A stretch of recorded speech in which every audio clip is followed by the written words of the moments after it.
Nah, kedatangan agama Kristen dalam sejarah gereja Indonesia merupakan bab penting yang menandai perubahan signifikan dalam landscape, ya. Landscape itu ya pandangan keagamaan di wilayah yang kini menjadi Indonesia. Berikut ini adalah gambaran umum tentang kedatangan agama Kristen dalam sejarah gereja Indonesia. Abad ke-16, tadi saya ulang-ulang, ini bukan tujuannya begitu.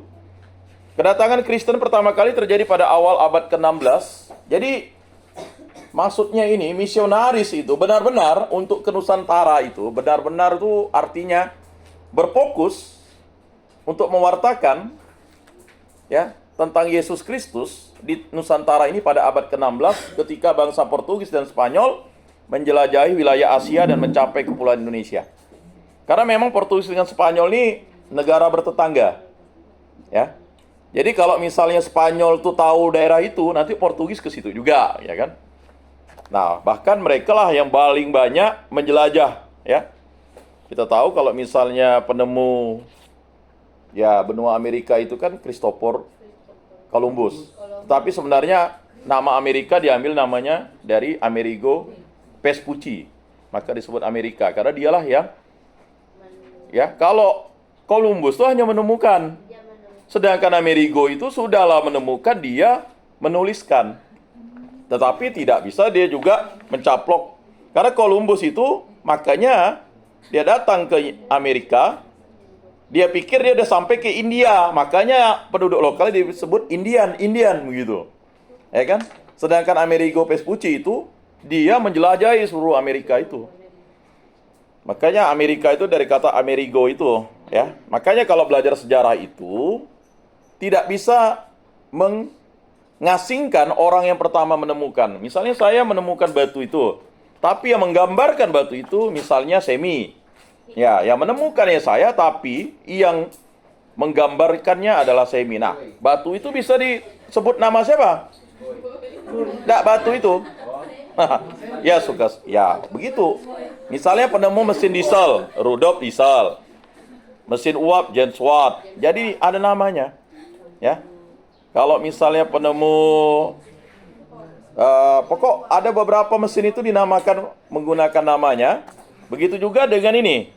Makanya Portugis dan Spanyol menjelajahi wilayah Asia dan mencapai kepulauan Indonesia. Mengapa Portugis sampai ke daerah ya? Tapi sebenarnya kalau kita lihat latar belakangnya, mereka itu singgah dulu ke Batavia. Ya, tetapi karena Batavia itu ya, tapi sebelumnya mereka ke sana itu pasti karena masalah ya, baik penelusuran dan perdagangan. Ya. Jadi para misionaris Katolik merupakan yang pertama kali membawa Kristen di wilayah ini. Ah, itu dia. Jadi harus jelas tuh. Pertama kali. Mengapa sudah ada Katolik dan Protestan? Ya, kita tahu ya. Luther itu kan 1500 berapa? Ya, 1500-an lah, 1523 kah? Ya, atau 53, nanti dicek lagi ya. Jadi sudah jelas di situ pemisahannya. Maka abad ke-16 itu para misionaris Katolik merupakan yang pertama kali membawa agama Kristen ke wilayah ini. Mereka membawa ajaran Kristen sambil berusaha menyesuaikan dengan budaya dan kepercayaan lokal. Nah, makanya kalau misalnya saya tidak tahu, pernah yang lihat ini ya, yang mengarak di Flores kah? Yang Bunda Marianya, yang apa namanya? Oh, dia sendiri dah. Oh, ya kan, padahal itu terkenal loh. Dia jarang ke gereja, Pak. Hah? Ada yang dia ngangkat itu, tapi Bunda Marianya itu kan hitam. Di Maumere. Di Maumere kan? Nah, itu kan disesuaikan dengan budaya di situ. Ya. Jadi makanya kalau kalian lihat misalnya Bunda Maria di Tiongkok, itu sipit ya. Ya, atau pergi ke Komsos, saya mau beli itu Bunda Maria dengan Yesus itu, dia pakai baju koko dengan baju apalah. Ya. Jadi saya mau beli waktu itu ya. Menarik gitu. Ada gambarnya. Ya. Karena tergantung. Kalau dia sampai ke daerah yang misalnya berkulit gelap, ya nanti Bunda Maria yang berkulit gelap di situ. Nah, ya itu kan, itu tadi saya katakan. Mereka membawa ajaran Kristen sambil berusaha menyesuaikan dengan budaya dan kepercayaan lokal. Makanya Katolik itu tidak langsung merampas atau mencabut akarnya. Beda dengan gaya misi yang ini ya. Karena dia pasti akan masuk ke masalah budaya dan kepercayaan lokal. Jadi kepercayaan lokal itu tidak bisa kita kalau ingin mewartakan sesuatu itu langsung. Ya kan, langsung kita misalnya frontal. Akibatnya ada di suatu kampung di daerah ini gunung ya. Jadi kalau dia percaya, kalau kau tebang pohon itu, kami semua masuk Kristen lah. Ya kan? Lalu ditebangnya mati pula itunya, yang nebangnya. Ya, jadi dia tidak jadi masuk Kristen. Karena kita terlalu frontal. Ya kan? Mengapa? Ada kesombongan di situ dalam diri kita. Makanya kalau Katolik, dia menggunakan kerendahan hati. Jadi masuknya itu menggunakan yang namanya ya, sesuai dengan ajaran ya. Kalau kita lihat dalam perjanjian lama itu, sebelum angkatan ini berlalu, ya kan? Ya. Kamu tidak akan sampai ke tanah terjanji. Sampai Musa pun tidak bisa masuk ke tanah terjanji kan?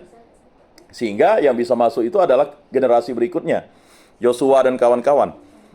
Nah, berikutnya, ini peran misionaris. Misionaris Katolik seperti Santo Fransiskus Xaverius dan Santo Ignatius dari Loyola memainkan peran kunci dalam penyebaran agama Kristen di Indonesia. Mengapa? Karena memang mereka ini memainkan peran kunci. Ya. Mereka ini berpisahnya itu nanti ada yang ke daerah, ya. Mereka melakukan pekerjaan misionaris yang gigih, terutama di wilayah-wilayah seperti Maluku, Flores, dan Timor. Nah, makanya akar kekristenan di sana, di Maluku, Flores, dan Timor itu begitu kuat. Jadi kurang lebih, kalau misalnya kita tahu, ya, mengapa nanti Maluku itu bergeser ke Protestan, itu nanti ada masalahnya, ya kan? Lalu Flores itu, karena dia memang ada traktatnya, ada perjanjian dengan Belanda, makanya Flores itu, ya, sampai orang Olo pun, pohon-pohon pun Katolik. Katanya, ya kan? Katanya. Kalau saya pergi ke timur, ya justru banyak Protestan. Kecuali kalau misalnya ke daerah Kepa, ya kan? Atambua, ya. Karena saya udah ke sana waktu ikut Pesparani kedua. Ya. Jadi Pesparani kedua ke situ. Seminggu saya itu, enggak terlalu, saya bawa mobil ke situ enggak terlalu besar kotanya. Jadi ya mutar-mutar situ, jadi enggak akan sesat. Kalau sesat itu berarti udah masuk ke kabupaten lain tuh. Kalau ke daerahnya tuh jauh. Flores ya, kamu Flores? Kamu di Kupang ya tinggal? Oh, dia Malaka. Ya berarti kan harus, itu lebih jauh lagi dia. Ya. Karena banyak orang itu berpikir itu, ya kan, kalau Kupang itu kan di Pulau Timur, ya. Sedangkan kalau Flores dan Pulau Timur itu berbeda. Ya. Mereka orang Malaka. Ya kan? Nah, kemudian baru kedatangan Protestan di situ. Pada abad ke-17, kedatangan bangsa Belanda ke Indonesia juga membawa agama Kristen Protestan ke wilayah ini. Jadi Nusantara itu pernah dijajah oleh beberapa negara Eropa. Yang pertama adalah Portugis dan Spanyol. Ya kan? Mereka ini sering akhirnya tuh ya, misinya itu adalah memang mau menjajah awalnya. Tetapi sebenarnya misi khusus untuk penyebaran agama kan mereka numpang nih kan. Lalu datanglah Belanda pada abad ke-17. Makanya nanti Maluku yang sudah dulu banyak beriman Katolik itu pindah ke Protestan dia. Sehingga kalau di Maluku itu jangan heran misalnya ya, di beberapa tempat itu mayoritasnya Protestan begitu. Pada abad ke-17 kedatangan bangsa Belanda ke Indonesia juga membawa agama Kristen Protestan ke wilayah ini. Mereka mendirikan perdagangan dan koloni di Indonesia membawa serta para penginjil Protestan. Nah, jadi dia membonceng. Awalnya untuk apa? Untuk kebutuhan pribadi sebenarnya. Begitu juga misionaris itu. Sebenarnya dia dibawa itu untuk kebutuhan para awak kapalnya itu, ya. Para prajurit-prajurit itu karena kebutuhan untuk menerima sakramen, maka mereka membawa. Begitu juga dengan yang Belanda, ya. Jadi dibawalah penginjil Protestan itu. Salah satu tokoh penting dalam penyebaran Kristen Protestan adalah Albert Cornelius Rulli, ya, yang membawa ajaran Lutheran ke Indonesia. Nah, nanti kalau ke Sumatera itu, makanya ada ya HKBP itu yang no mention itu kan. Karena dia memiliki ajaran yang kuat di situ. Kemudian keempat, penyebaran di Nusantara. Agama Kristen menyebar dengan cepat di beberapa wilayah di Nusantara, terutama di wilayah Maluku. Nah, ini cepat ya. Mengapa? Tadi, latar belakang tadi itu ya. Dia menggunakan budaya dan tradisi lokal. Jadi, akarnya tidak dicabutnya. Jadi, Katolik ini, ya, dia menggunakan pendekatan itu. Ya, soft approach namanya, pendekatan secara lunak. Nah, ketika dia sudah jadi Katolik, kan masuk Protestan nih. Nah, jadi Protestan ini lebih mudah dia karena dia sudah percaya Kristus. Maka ajarannya, kalau kau percaya Kristus jangan lagi kau nyembah ini. Jadi kan udah nyaman begitu dia. Paham enggak? Kalau Katolik itu ya enggak apa-apalah kalau misalnya gawai, panen, ya kan? Lalu kalau misalnya pergi ke kuburan, bawa makan, kan begitu. Sampai sekarang pun masih ada di tempat-tempat tertentu kan? Karena itu tidak bertentangan dengan ajaran iman Katolik. Mengapa? Kan hanya makan di kuburan, bukan nyembah kuburan kan? Nah, tetapi kalau Protestan tidak bisa. Oh, itu sudah berhala tuh. Ya kan? Sehingga lebih mudah dia. Jadi yang awalnya Katolik itu, dia berpindah ke Protestan.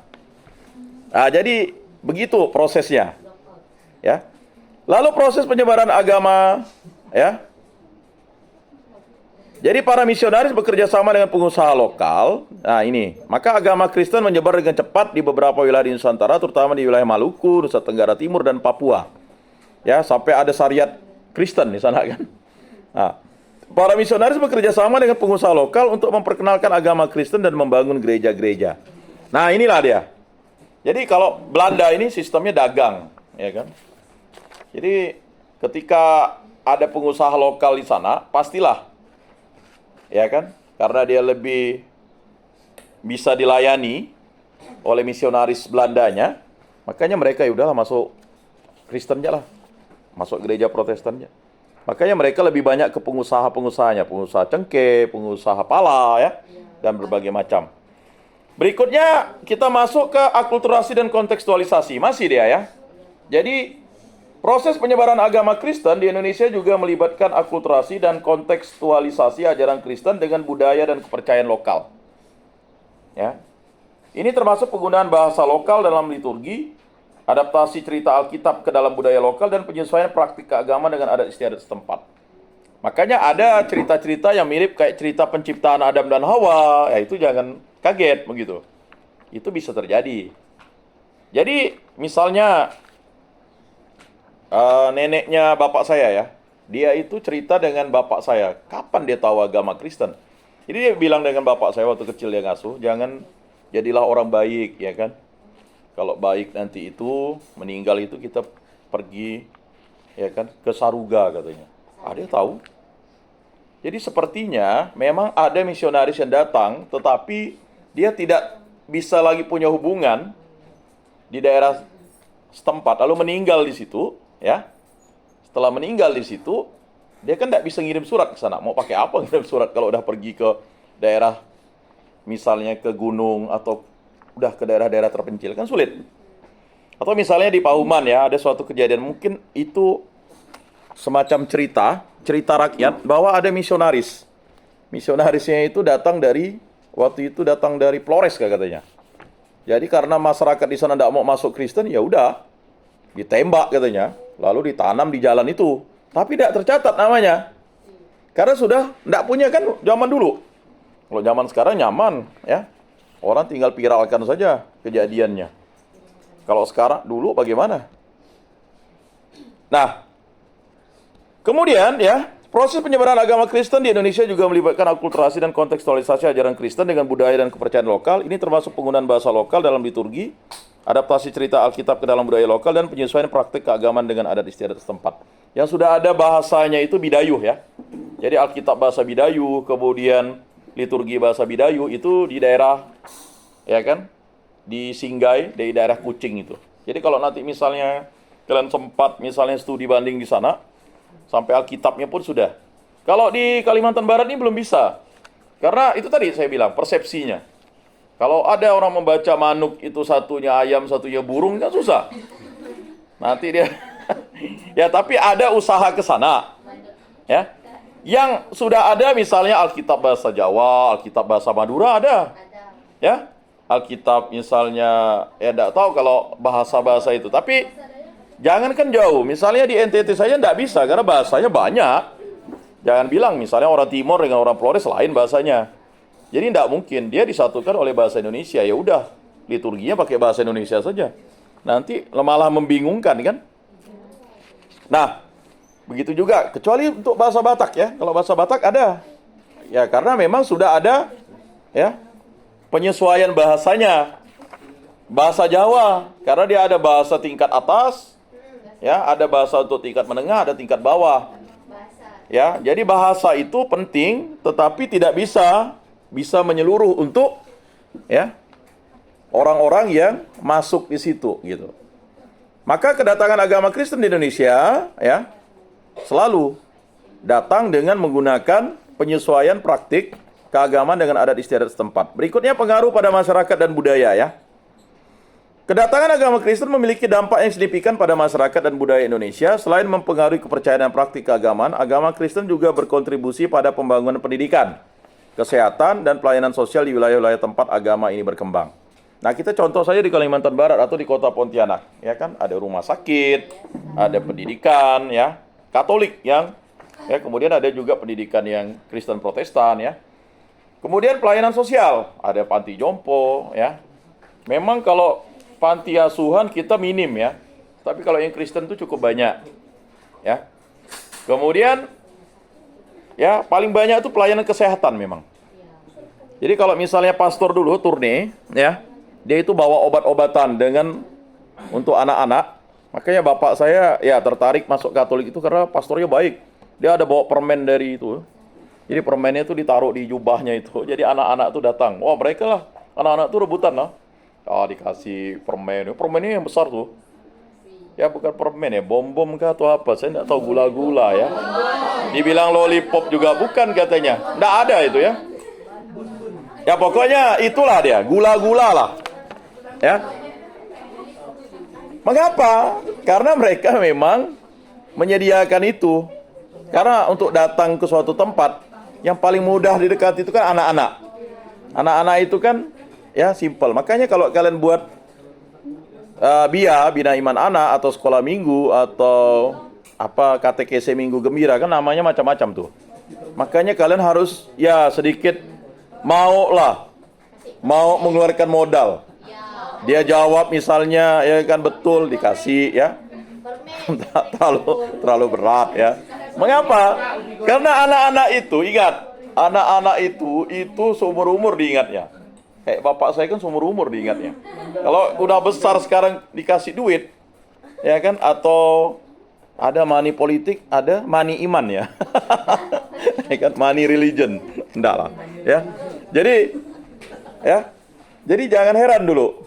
Maka ada beberapa misi-misi denominasi itu, ya dia bawa pakaian bekas ke kampung-kampung, ya kan? Kayak ke kampung kakek saya tuh. Lalulah kakek saya pergi ke Malaysia, tiba-tiba kok hanya keluarganya aja yang ke gereja Katolik.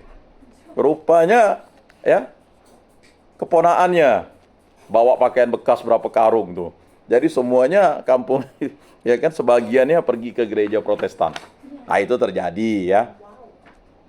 Ya itulah cara, ya itu cara apa ya? Saya kurang tahu, itu pendekatan secara, ya. Makanya tadi ada kedatangan agama Kristen memiliki dampak signifikan pada masyarakat dan budaya Indonesia. Selain mempengaruhi kepercayaan dan praktik keagamaan, agama Kristen juga berkontribusi pada pembangunan pendidikan, kesehatan, dan pelayanan sosial di wilayah-wilayah tempat agama ini berkembang. Ya dulu kan susah cari pakaian tuh. Ya, ketika lihat pakaian itu, ya, makanya jangan heran misalnya ada stereotip di daerah ini suka pakai lelong atau bahasa Makassar ceker atau Roma. Ya kan? Roma kan rombongan Malaysia, ya. Atau di sini lelong, ya kan? Di daerah Jeruju tempat kami sana tuh kan, wah itu banyak tuh, ya. Nah, kedatangan agama Kristen di Indonesia adalah salah satu aspek penting dalam sejarah gereja Indonesia yang terus mempengaruhi dinamika keagamaan, sosial, dan budaya di Indonesia hingga saat ini, ya. Nah, kita masuk ke abad ke-16, ya. Nah, apa yang terjadi di abad ke-16 itu? Ya. Di abad ke-16 dalam sejarah gereja Indonesia, ya, merupakan periode penting dalam sejarah gereja Indonesia karena pada masa ini agama Kristen pertama kali diperkenalkan ke wilayah yang kini menjadi bagian dari Indonesia.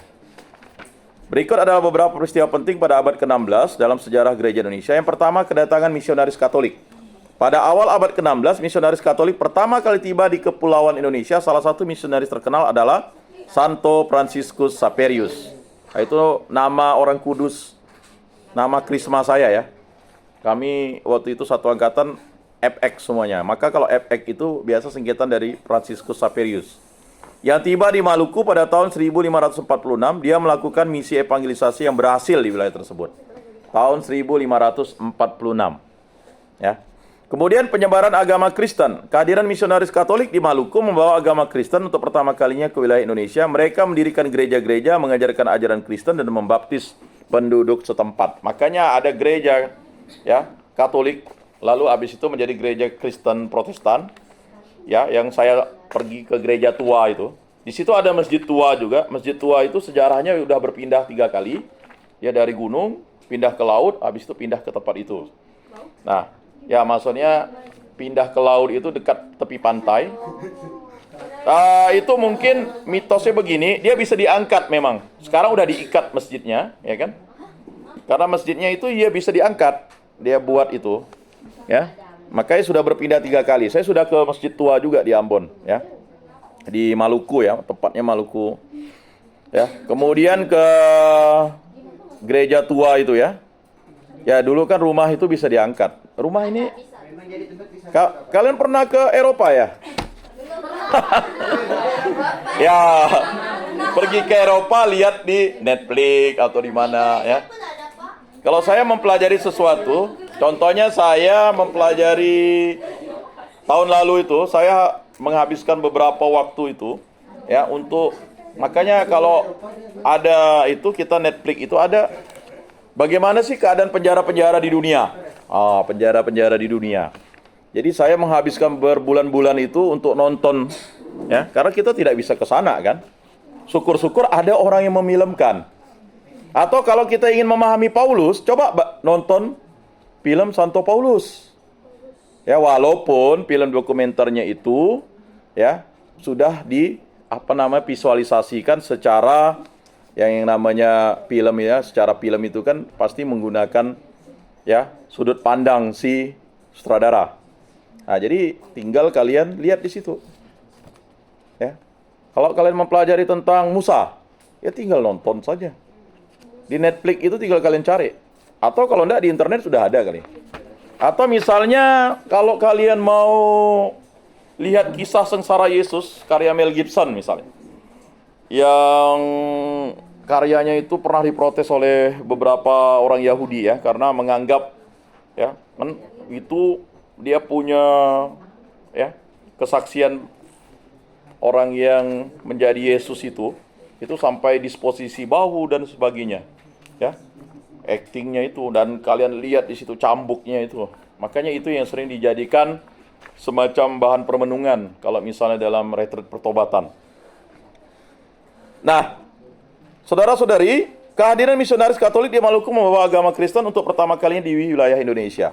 Mereka mendirikan gereja-gereja, mengajarkan ajaran Kristen dan membaptis penduduk setempat. Nah, itulah dia. Ya, cikal bakal. Ya. Jadi dari benih-benih itu ya muncullah kita sekarang ini. Kemudian ada peran Dominikan dan Fransiskan. Nah, Dominikan dan Fransiskan.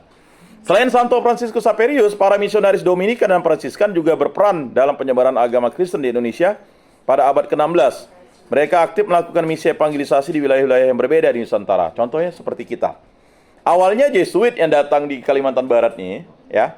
Lalu ada misi Fransiskan datang untuk kembali, ya kan, melakukan misionaris. Makanya jangan heran misalnya orang sangat dekat dengan Kapusin di sini, misalnya seperti kongregasi atau ordonya Pastor Mayong ya. Karena memang peran Dominikan dan Fransiskan itu kuat, ya. Satunya pendirinya adalah Santo Dominikus, satunya Santo Franciscus, sama-sama kawan dia nih. Kemudian penyebaran di Maluku. Maluku menjadi salah satu fokus utama penyebaran agama Kristen pada abad ke-16.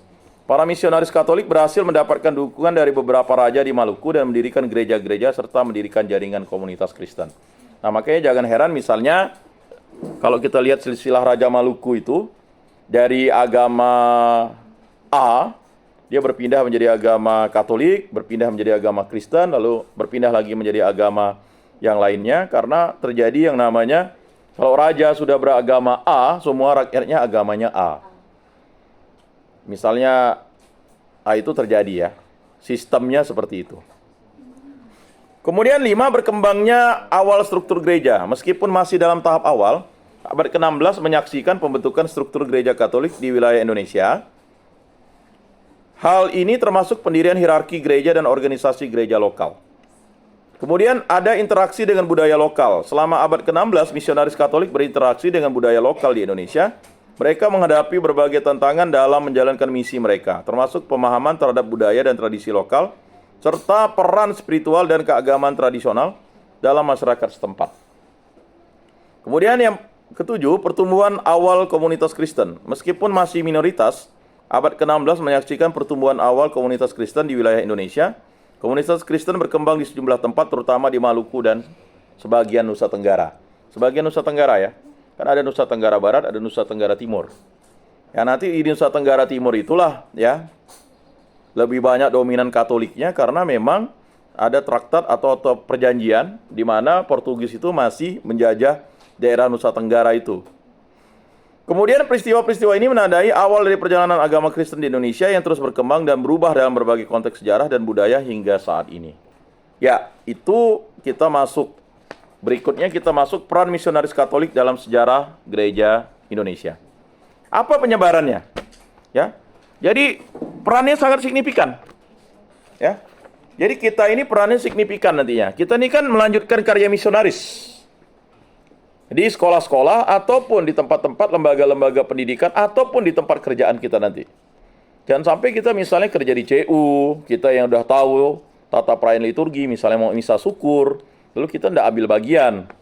Oh, pekerjaan saya kan misalnya menghitung uang, ngapain saya ikut campur ini? Padahal pendidikannya ya aslinya dari pendidikan agama Katolik. Beberapa saya ketemu kok mereka yang SAG atau kakak-kakak kelas, kakak-kakak alumni kalian itu ya bekerja di CU atau bekerja di bank, tapi lebih banyak sih bekerja di sektor pendidikan. Itu pasti.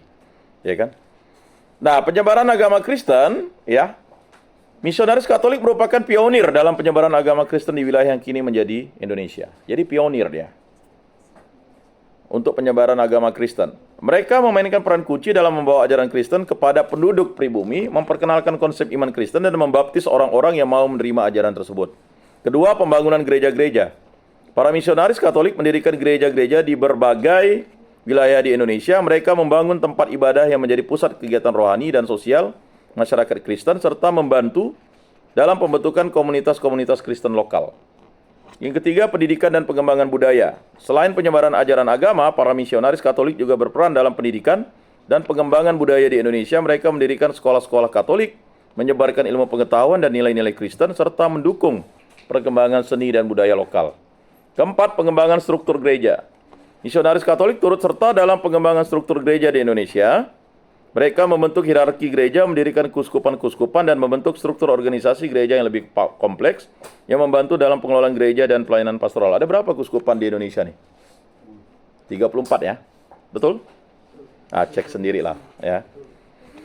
Kemudian, pelayanan sosial dan kemanusiaan. Para misionaris Katolik juga aktif dalam pelayanan sosial dan kemanusiaan. Mereka mendirikan rumah sakit, panti asuhan, leprosarium, dan lembaga-lembaga. Tahu leprosarium? Ada rumah sakit lepra yang ada di Singkawang tuh. Kalau tidak salah, ya kan? Ya, rumah sakit lepra khusus untuk penyakit kusta, leprosarium namanya. Nah, mengapa orang penyakit kusta dan lepra itu dikucilkan sehingga misi Katolik mengambil itu? Karena memang leprosarium ini memang diawali oleh misi-misi Katolik itu. Ya. Dulu orang datang ke sini banyak masyarakat lokal itu kena lepra. Dia seperti panu. Kalau sekarang sih sepertinya sudah ini ya. Kalau zaman SD itu banyak sering datang petugas kesehatan untuk mengecek. Jadi dia semacam panu dia. Ya panunya lama-lama menjalar kan begitu. Ya. Nah, dia nanti bukan melupas lagi, nanti membusuk dia dagingnya. Tapi agak beda dengan diabetes. Inilah ya. Jadi lama-lama ya kalau kena lepra itu ya orangnya akan dikucilkan. Tapi kalau untuk orang Yahudi itu penyakit kutukan namanya. Makanya orang kusta itu ya dijauhi dan diasingkan. Ya. Kalau sekarang kan mana kalian bisa saling mengasingkan, kan tidak mungkin kalian lihat kawan kalian tuh. Ya. Pastilah menganggap sama saja, ya kan? Kecuali nanti udah suami istri baru ketahuan penyakitnya kan. Penyakit malas, penyakit bohong. Nah, jadi di situ ya. Lalu membantu orang-orang yang membutuhkan tanpa memandang agama atau suku bangsa. Jadi, jangan heran di misi-misi Katolik ini, jangan kan jauh. Misalnya di tempat ini saja, dosennya ada yang beragama non-Katolik. Atau misalnya di yayasan, kalau misalnya yayasan Katolik itu banyak, ada beberapa gurunya ya tidak murni dia beragama Katolik semua di situ. Ya, bahkan posisi strategis, wakil kepala sekolah dan sebagainya. Ya tidak masalah. Karena kita tidak memandang itu sebagai sesuatu yang membuat kita terpisah. Kemudian kontribusi pada perjuangan kemerdekaan. Beberapa misionaris Katolik juga berperan dalam perjuangan kemerdekaan Indonesia. Mereka mendukung gerakan nasionalis Indonesia dan berbicara terbuka melawan penjajah serta menyuarakan hak rakyat Indonesia. Seperti yang saya sampaikan tadi. Nah, salah satu pahlawan nasional itu kan ada 10 pahlawan nasional yang beragama Katolik, ya kan? Yang udah dicatat. Yang pertama, ya kan? Kalian tahu yang namanya ya Agustinus Adi Sucipto. Ya. Maka ada jalan Adi Sucipto di situ. Nama baptisnya kan Agustinus. Kemudian ya kan Yosafat Sudarso. Nah. Ya. Kemudian ya kalau yang ada jalan di sini ya. Kemudian kalau di sini tidak ada jalannya Slamet Riyadi. Ignatius Slamet Riyadi nama itu ya. Itu ya. Kemudian ya Sugio Pranoto, ya kan? Nah, kemudian ya SMP dia bilang. Lalu ada ya Jenderal Urip. Tahu Jenderal Urip? Tahu. Urip, ya itu Katolik. Kemudian W.S. Supratman. Lalu Karel Stasiun Tubun, ya. Ya, KS Tubun. Kemudian Walter Monginsidi, ya. Dia kan Robert Walter Monginsidi. Ya, dia daerah orang Manado ke orang Sulawesi lah dia. Ya. Lalu ada Cili Kriwut, ya, itu ya, dari Kalimantan ya, Tengah ya, Cili Kriwut. Nah, itu Katolik. Udah berapa tadi saya sebutkan? Udah 10. Nanak tak hitung. Hah? Baru 8? IJ Kasimo. Ya. IJ Kasimo. Siapa lagi yang belum saya sebut? Ya. Ya. Ya mungkin JC Upangurai nanti suatu saat kali ya. Tapi belum ya kalau tidak salah. Ya. Nah itu beberapa 10 ya kalau tidak salah saya tadi ya. Dari kalau misalnya dari Angkatan Udara itu udah jelas tuh Agustinus Adi Sucipto. Dari misalnya Angkatan Laut itu Komodor Yosudarso. Dari Angkatan Darat Ignatius Slamet Riyadi. Dari Kepolisian Karel Stasiun Tubun. Dari Uskup sendiri pribumi yang pertama ya kan Sugio Pranoto. Nah itu udah 5 ya kan. Kemudian dari Jenderal Angkatan Darat itu Jenderal Urip ya kan. Udah 6. Kemudian dari Paskas pasukan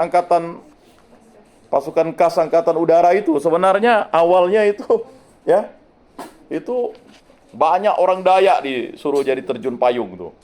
Dia tidak dilatih payung, hanya disuruh terjun saja, ya kan? Karena ya itu Cili Kriwut, ya kan? Pengorbanan Cili Kriwut dan orang-orang Dayak tuh. Ya, jadi dia dikasih payung aja suruh terjun. Latihannya kapan, ya kan? Ya, ada yang banyak meninggal sih sebenarnya karena tersangkut di pohon, tidak minum dia. Ya. Ya, ada juga yang payungnya tidak ngembang. Payungnya kan ini ya. Nah, itu silakan dicari. Nah, itu. Ya. Jadi jelas ya. Nah, dan kalau kita tahu sekolah-sekolah seperti sekolah Panlit ya. kemudian ya, itu adalah misionaris Katolik yang menggarap sekolahnya. Memang mereka tidak dimasukkan dalam pahlawan nasional, tetapi kita paham bahwa mereka itu misinya adalah mencerdaskan kehidupan ya bangsa. Makanya sekolah-sekolah Katolik dulu dijadikan standar acuan karena memang sekolah-sekolah itu ingin membebaskan kita dari kebodohan dan kemiskinan. Ya.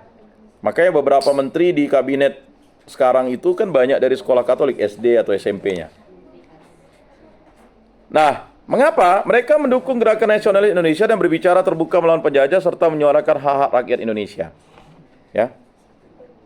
Kita tahu negara Indonesia itu didukung kemerdekaannya oleh negara Vatikan.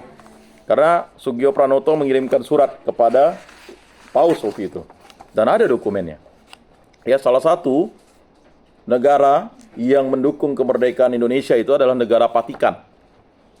Nah, makanya peran ya kekatolikan dalam sejarah Indonesia itu tidak bisa dilepaskan. Karena memang ya memiliki peran yang sangat strategis dan sangat mendukung upaya untuk menjadikan Indonesia yang merdeka dari penjajahan Belanda. Kemudian ekumenisme dan dialog antar agama. Di era yang lebih modern, misionaris Katolik juga terlibat dalam upaya ekumenisme dan dialog antar agama. Mereka berusaha memperkuat kerjasama antar denominasi Kristen dan mempromosikan kerukunan antar umat beragama di Indonesia. Peran misionaris Katolik dalam sejarah gereja Indonesia tidak hanya terbatas pada penyebaran ajaran agama, tapi juga mencakup berbagai aspek kehidupan sosial, budaya, dan politik di Indonesia. Kontribusi mereka telah membentuk lanskap agama dan kehidupan spiritual di Indonesia hingga saat ini.